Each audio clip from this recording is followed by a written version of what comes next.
Welcome back to my channel. I've created a short video series on some different and unique lighting setups that I like to use in my studio. Now these are not standard setups, but rather the things that I've kind of done like over the years and put together that I've found, just help me mix up my lighting and when I shoot with just a softbox or the same thing over time, to me it gets very boring and I like to mix things up. So the first setup I'm gonna cover is using 2 V-flats and a big piece of diffusion over the top to make one big giant softbox. I do absolutely love this lighting setup.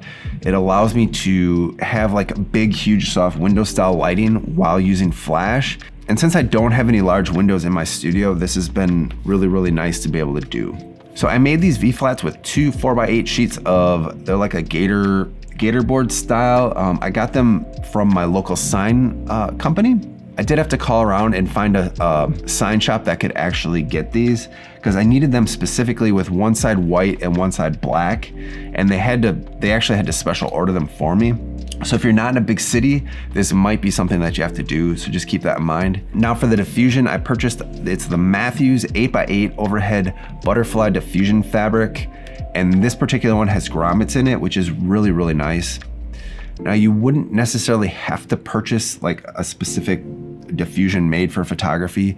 You could just use like a bed sheet or anything that's really gonna be big enough that will create a nice big diffusion. I would just try not to have anything that's got a lot of tint or color to it, and it should really work fine. So I have the diffusion material just clamped across the front, and I have these, they're like rubber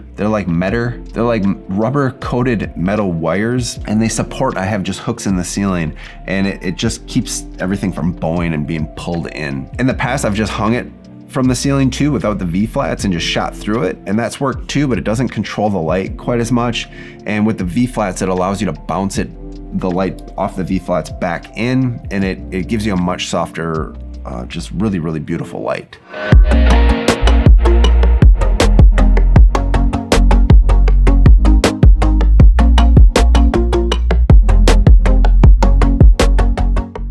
Now for the lighting inside, I used an old Paul C. Buff Einstein strobe that I've had for years. It's just really reliable and it's just a really great light.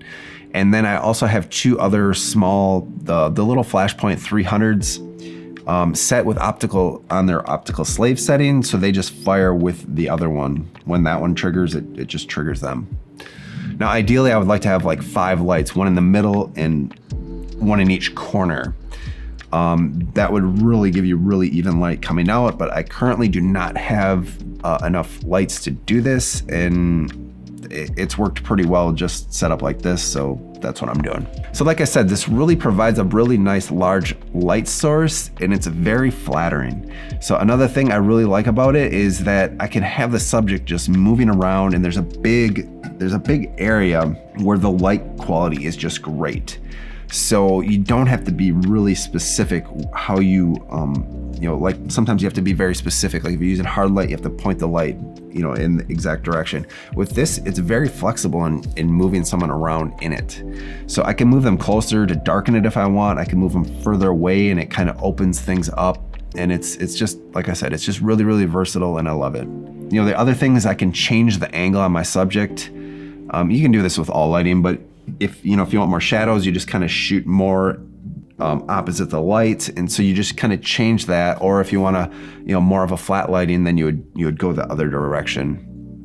Then I typically use a reflector or whiteboards on the other side of this to fill in shadows if that's necessary. So this has become one of my favorite studio lighting setups. Its only real downfall is if I don't have it set up, I'm a bit reluctant and I get lazy because it does take a little bit of time to actually set it up, and it takes up a lot of space.